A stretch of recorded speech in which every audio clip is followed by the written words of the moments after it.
Poin penting, fadhkuruni adzkurkum. Ingat aku maka aku ingat kamu. Ini surat Al-Baqarah tentu 152, konteksnya kepada Allah Subhanahu wa taala. Kalau orang tidak mau ingat kok mau diingat, itu aneh. Maka kita ingat kepada kedua orang tua kita.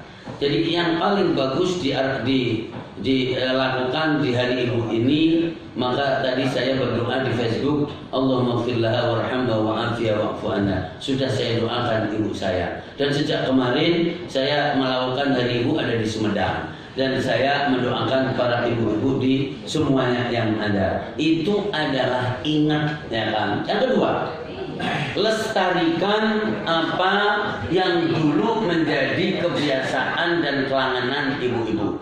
Dan ini ada di Quran, ada di hadis Rasulullah SAW. Jadi salah satu contoh, saya mencontohkan, ada namanya Mbah Sawina, biar menjawab. Jadi setiap lebaran, jadi ketika saya nemuin cuma sebentar, pasti nyembelih entok, ya kan? Nyembelih entok, pasti nyembelih entok begitu. Nah saya ditanya terus gimana saya birrul walidain, nyembelih entok setiap lebaran, ya kan? Karena orang yang menjaga amal baik orang tuanya, kebiasaannya itu disebut birrul walidain. Ya begitu. Lalu yang ketiga, semua yang masih hidup dari kolega ibu sering-sering disilaturahim dan diundang. Ya, silaturahim dan diundang di WA dan seterusnya. Dan kalau itu biasanya Masya Allah luar biasa. Dan kalau ketemu itu mereka pada nangis. Ya, jadi seperti itu. Maka jadi di silaturahim bisa pakai WA, bisa pakai ini. Ada momen penting, hari-hari kurban, hari apa, coba dicari satu-satu mana teman ibu saya.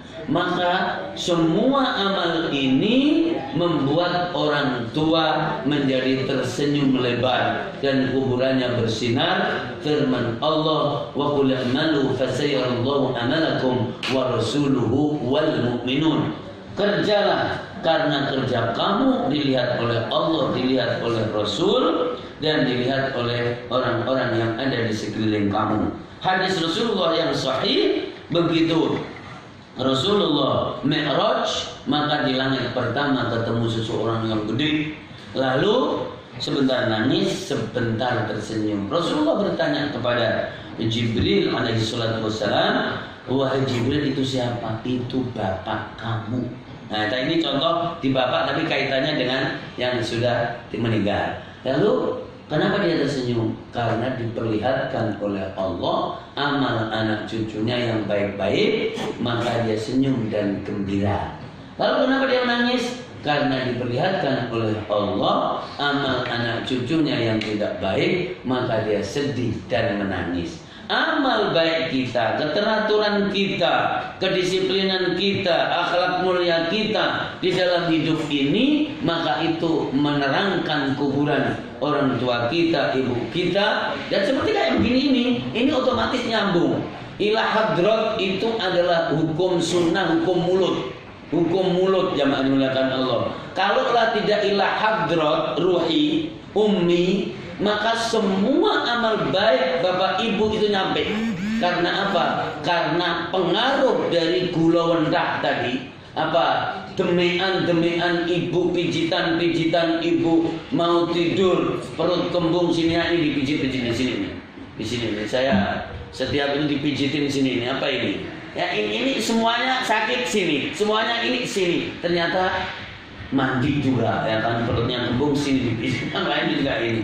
Sentuhan ibu masih ada, dan itu menjadi sebab baiknya kita, maka semuanya langsung bisa nyampe. Kata ila hadrat ruhi mulai muncul dari Imam Nawawi, dan itu bila dipakai tidak ada masalah. Tapi kalau tidak, sentuhan ibu, doa ibu, air mata ibu menjadi kita ini, maka semua kebaikan kita maka langsung kepada ibu kita. Makanya jangan sampai jadi melakukan yang tidak baik, karena ibunya pasti akan sedih di sana itu. Amin ya rabbal alamin. Ya itu Bapak ya.